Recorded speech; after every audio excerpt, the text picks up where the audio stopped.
So I'm at the Seminole Reservation, pretty much equally distant from Deerfield, Boca Raton, and then over to Bonita Springs on either coast to use as a reference. And so roughly 65 miles inland.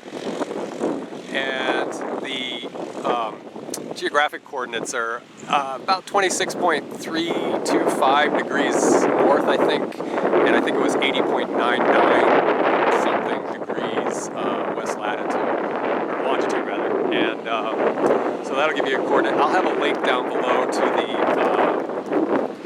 Google Street View for this for the reservation, and it's you can drive around in the virtual sense.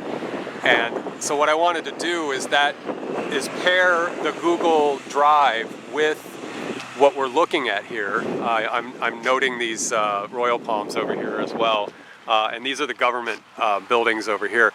The Google Drive is from June of 2011. So what my goal was in making this video is it's now November of 2022, and I'm on Junior Buster Road and Josie Billy Highway as a kind of a reference point for the Google Drive. So again, the Google Drive was from June of 2011. So 11 years and a little change later, and we can look at the health of some of the palms out here. I just left the dance and music festival that they have, and of course, if you subscribe to my channel, you'll see two or three uploads for that. So anyway, these coconuts are really looking good for being out in the middle of the state, where you would intuit that their freezes might be too much for coconuts to look good like this. But anyway, this is a really good sign because these coconuts were here in that Google Drive from June of 2011, but they didn't look this good. And part of the reason they didn't look good in June of 2011 is that was the tail end or the beginning of the recovery from 3 really bad years. 29, 10, and 11 were bad cold years for Florida.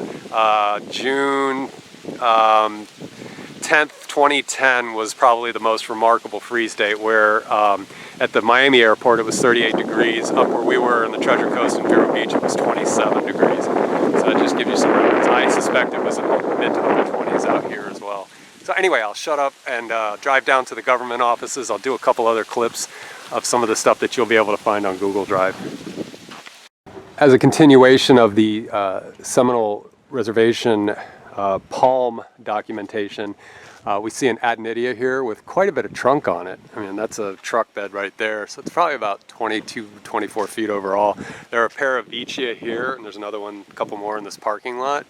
And I think I even see some volunteer Vicia here, which to me is always a bellwether as to whether, so to speak, you can, you know, when things naturalize that are zone 10 or higher, that, you know, you're looking at consistently warmer temperatures. So I'm walking out of this, trying to get out of the damn sun here and get up under here. Okay, now I'm under. So yeah, a couple of, I don't know, Vicia species. And over in the government offices over here across the street, there's Wadyedia.